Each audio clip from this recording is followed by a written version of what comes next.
Hiçbir yerden cereyan yapmıyor ve kapalı ahırda hayvan ama yine de ciğer hastalığına yakalanıyor. Sana bunun en büyük sebebini şimdi göstereyim.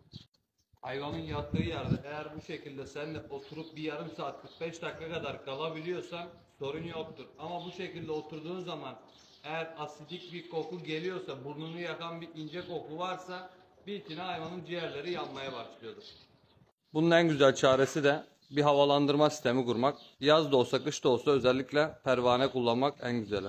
Yine bu tarz sistemlerde yapılacak en güzel şeylerden biri zeminin düz olmaması. En azından hayvanın yattığı yer yerden 20-30 santim kadar yukarıda olması büyük avantaj sağlayacak. Hem temizlik açısından hem de hayvanın sağlığı açısından büyük avantaj sağlayacak.